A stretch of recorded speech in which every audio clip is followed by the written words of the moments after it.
I dressed myself for this video. Can you tell? You don't need Disney princess hair to talk about fifth wheel shopping. And that is the point of this video.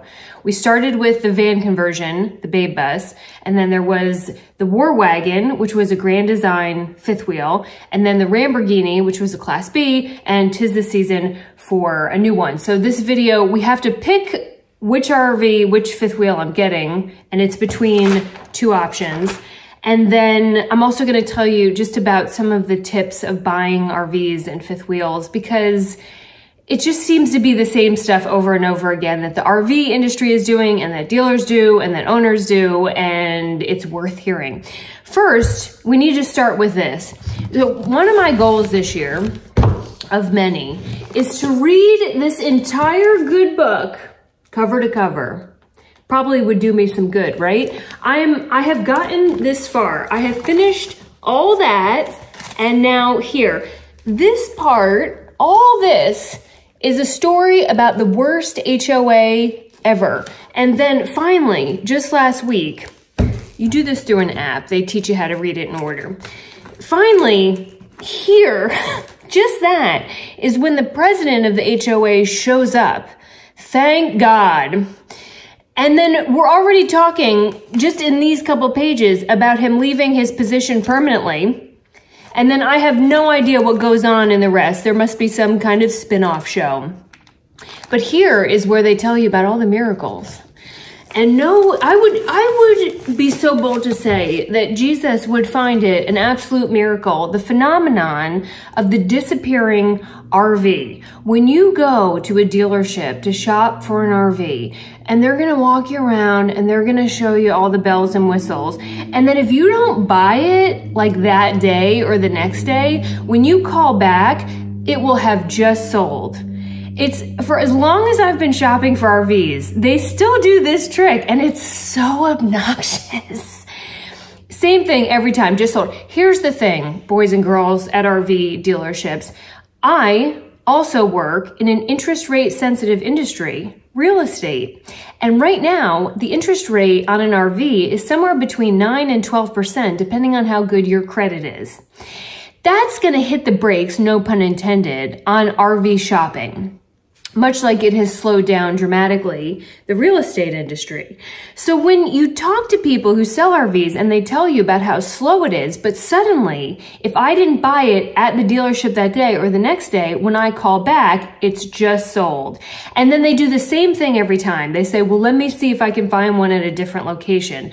Well, they're gonna find one, and there's no way that you're gonna get the same price that you could have if you had bought it that day. It's the same thing. I have gone through, I've been shopping for a couple weeks, and it's time after time. I go to a dealership, I call it, and then so the next day it's gone. Magical, absolutely magical. The other thing to be aware of is that they post fake ads. So RV Trader is an app and a website, and there's a lot on there. I have not had the best experience with RV Trader, but a lot of dealerships post on there. You can get some used to. But on RV Trader, and then there's a couple others, and a heavy duty on Facebook Marketplace, they post these ghost ads. So it's a rig, usually a rig that's in high demand, and it's at a great price. And you send them a message and you ask about it, and it will have just sold. It's so irritating. And then they'll try to move you to another one. I am this close on one of the dealerships to driving back, because I bet you anything that damn thing is still sitting there, the one that I looked at. Every time. So just know about that. It's a technique. Car dealerships do it too, and it's really irritating. So call them on their bluff. Or, no, there's no or. Just call them on their bluff. I promise you that thing is still sitting there. So my other tip, as I've been going through this, and I have remembered this one, is that, so there's all this wizardry when they give you a price. And you know, they make sure that you can see how expensive it is, but they're gonna give you a whole deal. Just like buying a car, just like buying a house, this is important, but there's all this bullshit in here, and it's fees. So when you go shop, don't pay attention to the MSRP or anything else. Just ask them straight, Tell me the out the door price, because where the dealership makes a lot of their money is in all these nonsense fees. And they're not all nonsense, but like a lot of them are nonsense. You'll pay a delivery fee, you'll pay a prep fee, you'll pay an inspection fee, which is laughable because they don't really inspect them all that much.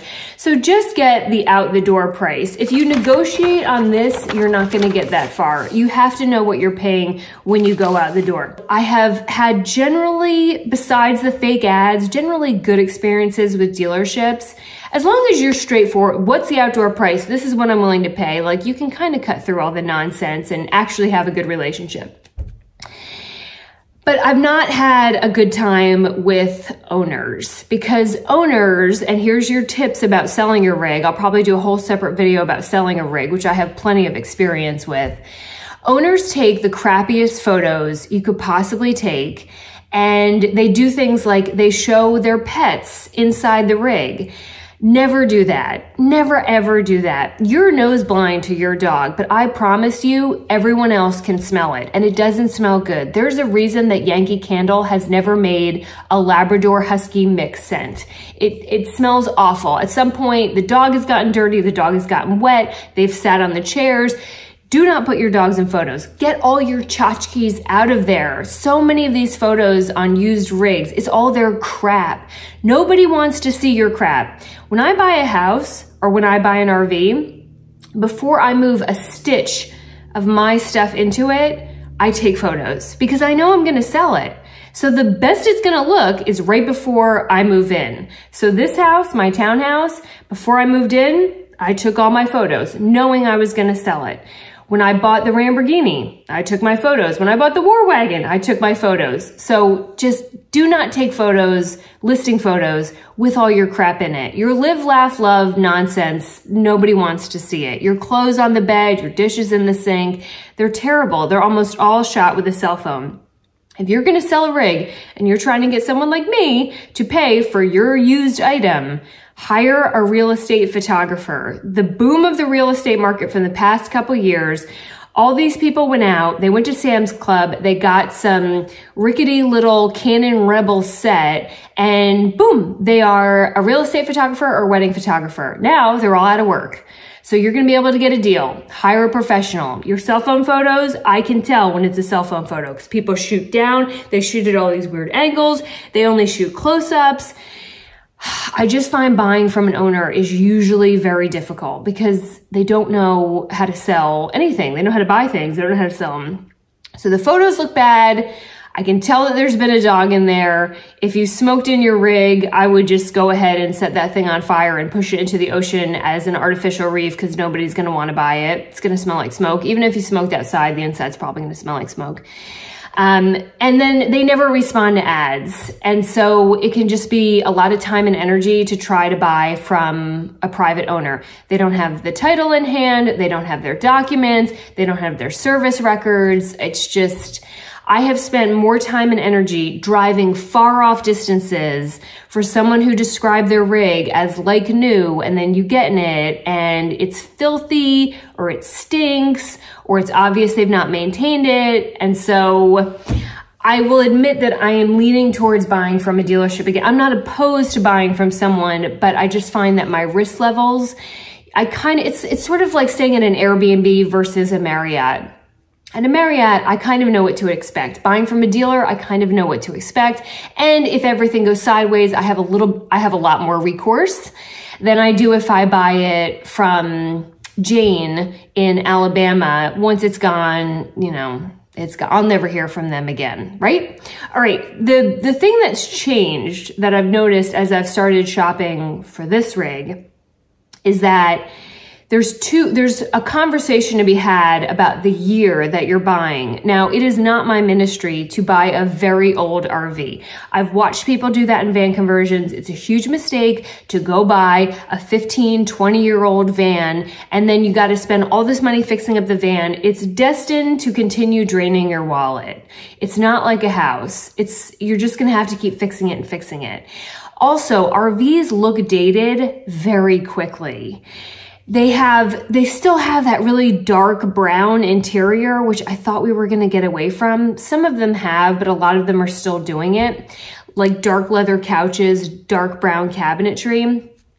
If you move, I'd say outside of a 3 or 4 year, 4 would be pushing it, 4-year range, that rig is going to look dated. So it then becomes harder to sell. And I know that I'm going to change out rigs faster than I change out the men in my life. And so you got like a couple months to a year and then you're gone. Trade you in for a newer model. The big thing that everybody's talking about on the rig forums is a pre-COVID build or a post-COVID build. Now, I already said I don't buy rigs older than 4 years. So that is a little bit problematic because the best source of information when you're trying to buy an RV and you're trying to find out like the nitty-gritty of quality or how often it's in the shop or warranties is to take the rig that you're looking for or at and join the ownership group on Facebook. And those people will tell you everything. You'll get all the tea from the owners.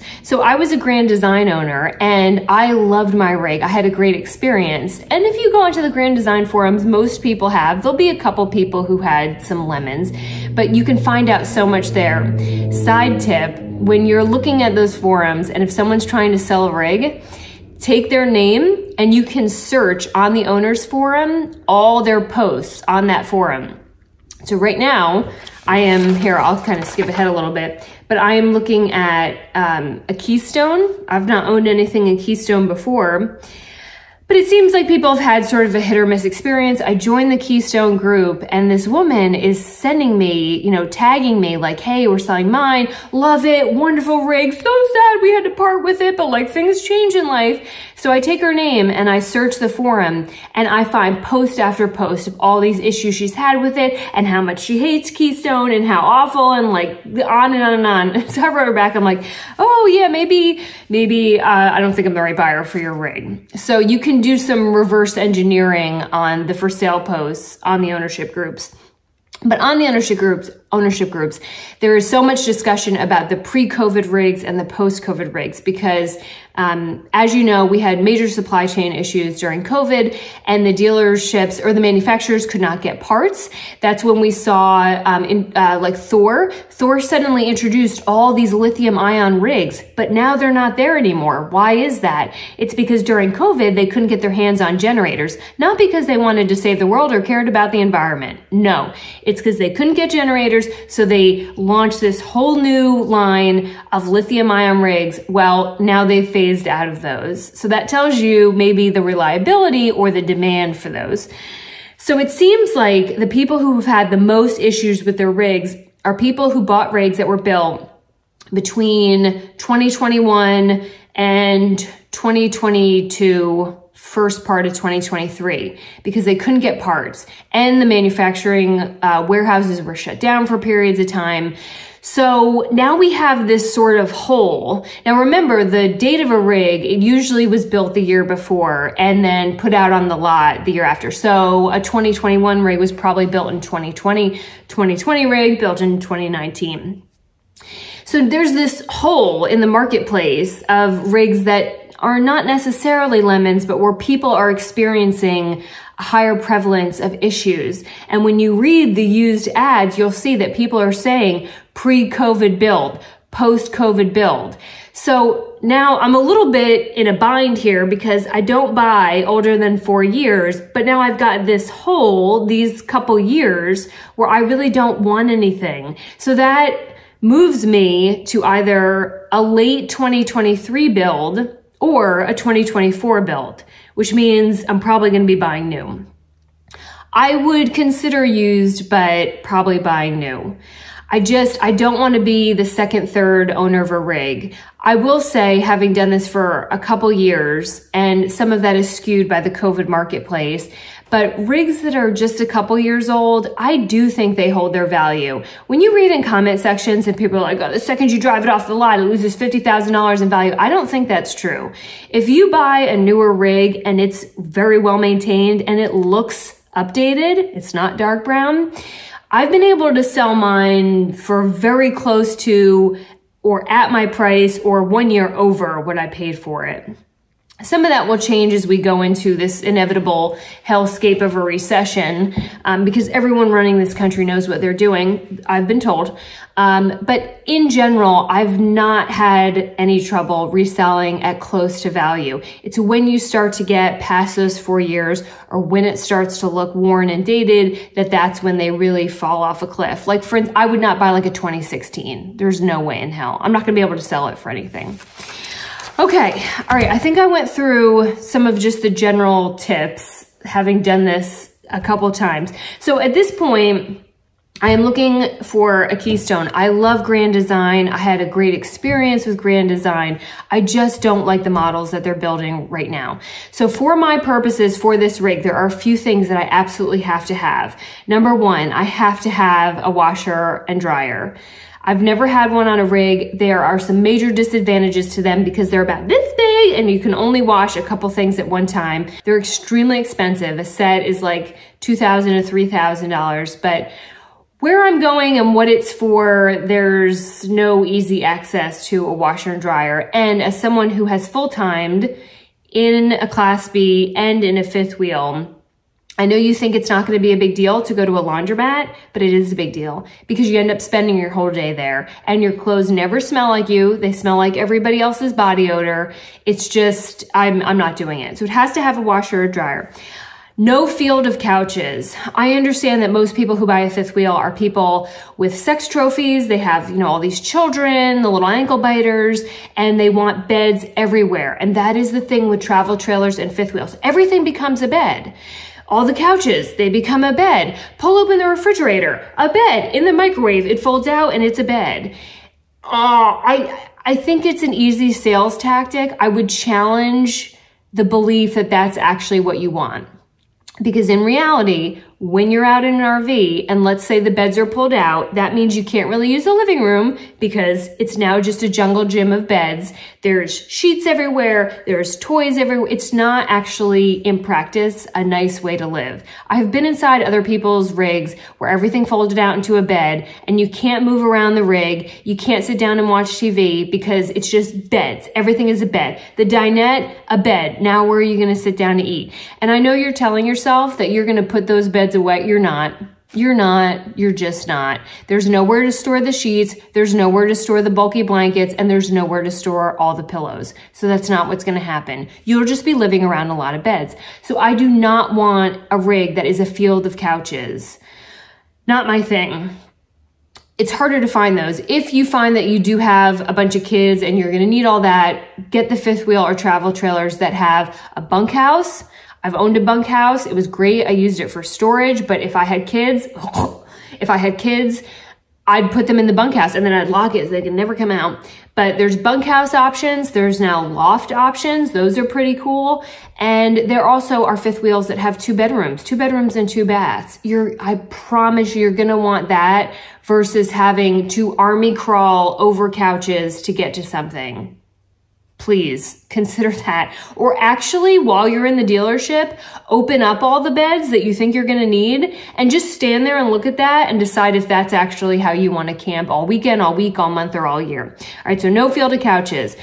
I would really prefer an outdoor kitchen. If you've been in an RV for any amount of time, even if it's just a weekend, if you cook inside your rig and it's anything above oatmeal, everything inside the rig is going to smell like that food. Like your towels get really dingy. You take a shower and you put your face in your towel and it smells dingy. It smells like food smell. It's disgusting. In my house, I only have a kitchen because it came with the house. Everything gets cooked outside on the grill.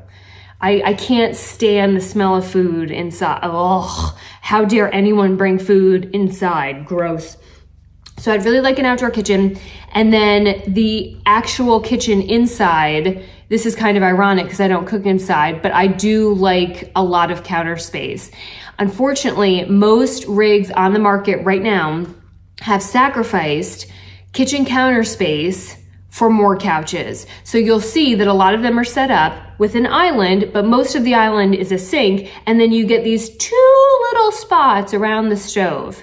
That's not enough for my kettle and coffee, and like we all know that you just put stuff on the counter. So I don't want the island and teeny tiny counter. I want a proper kitchen, proper kitchen. And no dark brown anything. Jayco has a lot of white interiors, but Jayco, I can't say I would buy I've just heard too many things about Jayco quality-wise that, nah. All right, so I go to the dealership, and this one was in Myrtle Beach, and I walk around, and I was there to shop for Grand Design, but then he showed me some Avalanches. So we're down to two. One is the Avalanche 302 RS. I do not know what the RS stands for. And then the Avalanche 338 GK. GK is supposed to be Grand Kitchen.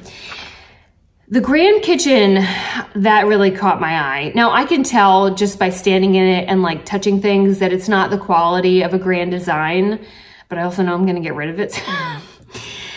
I really liked the kitchen on this because you felt like you were in a house. You felt like you were in a small apartment. And it has all kinds of bells and whistles. Like if you put your phone on the chair, it charges your phone, like one of those touchpad things. There were two main differences. There were three. One, the kitchens were different. The 338 had the U-shaped kitchen, which I thought was really nice. The second was the fridge. So the RV industry is moving to 12-volt fridges. And those are great because they're also installing the solar panels on the roof. I have preached the gospel against solar. I don't like it. I don't like it when the whole roof is solar and people think they're gonna run everything on solar. I'll say, having owned one, a single panel on the roof that can keep that fridge in motion, keep it running, that's nice. Because that way you don't have to be plugged in to keep your fridge going and you don't have to worry about the propane going out when it switches from electrical to propane. So a lot of them are going to 12 volt, but okay, so the difference between the two is the big kitchen that I like, that is a residential fridge. So that means I have to be plugged in or it has to be using propane. But residential fridges, historically in RVs, they don't break as often. It's just a sturdier appliance. On the 302 RS, that is a 12 volt fridge. So the benefit of that is I do not have to worry about electric or propane. Just make sure that the panel can get sun. That's not like the hugest deal. The second difference between the two of them was the type of windows. And I didn't think that that would be something that I would care about, but then when you think about it, it is. So there's the windows on the 302 RS are rain windows. And they do not have that gusset border, so they have a very sleek modern design, but they open by flapping out. And the nice part about that is that you can keep your windows open while it's raining. I loved being able to listen to the rain on the roof and outside. You can hear it hitting the trees. The downside of those two things, one, no cross breeze.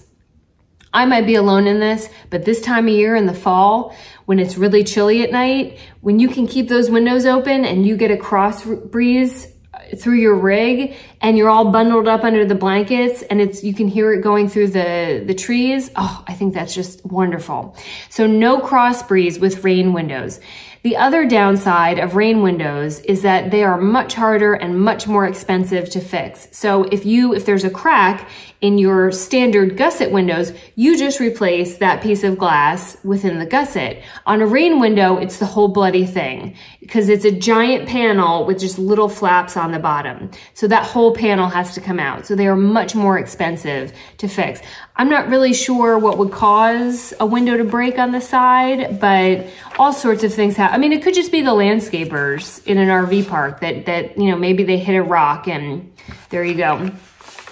So those were the main differences. I really did like the 338 GK. I love that kitchen. Avalanche or Keystone has added in some features that we all have to scratch our heads and say, why didn't you do this sooner? Namely, where the toilet paper goes. So they have an actual drawer where you put the toilet paper in and then it comes out of this hole in the drawer. It took till 2024 to get that.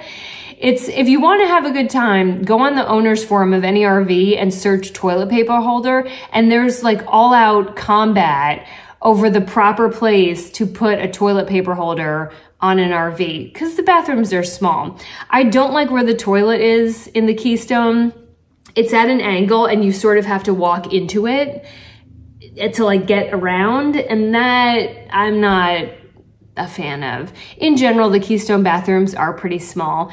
The other limiting factor is what do you tow it with? So just know for resale value on trailers and fifth wheels, when you walk into them and you're touring them, when you see the big kahunas like the Grand Design Solitude or the Montanas, the Keystone Montanas, yes, you feel like you're in a house almost because they're so large, but that means that a really large truck like a Ram 3500 or a dually, or I don't know why anyone would own a Ford, but people do, a large Ford would have to pull it.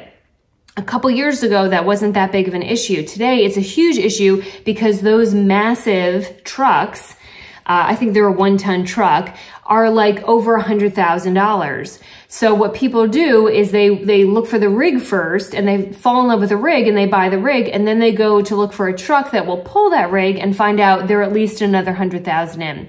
So I am trying to stay where Bob, the Ram of God, my Ram 2500 diesel, I've not gotten to the part in the book where Bob is featured, but I know it's coming. Actually, maybe that's what the back half is about. I want something where that size truck can pull it because I'm gonna have a much easier time when I resell it, finding someone who has that size of a truck versus someone who has one of these enormous dually trucks. So that is the discussion where we are right now. I don't have to make this decision immediately, but I am in the crosshairs of RV dealership nonsense, where every time I find an Avalanche 338 GK, it suddenly vanishes the very next day. And I don't want to have to drive all over the country to get this thing. I will say, having done this with the Lamborghini, the Class B, there are very good deals to be had in Ohio because the rigs are close to the manufacturing plants, and New Mexico and Arizona. When I bought the Lamborghini, I paid way less than I would have here, and I had it shipped. And even with $2,500 in shipping, it was still significantly less than what I would have paid on the East Coast. So those are your fifth wheel and travel trailer buying tips. Learn from someone who has done this plenty of times and will continue to do it plenty of times. But I do need some feedback about the Keystones. I always buy rigs about this time of year because the 2023s are about to have a birthday, so they're about to be a lot cheaper.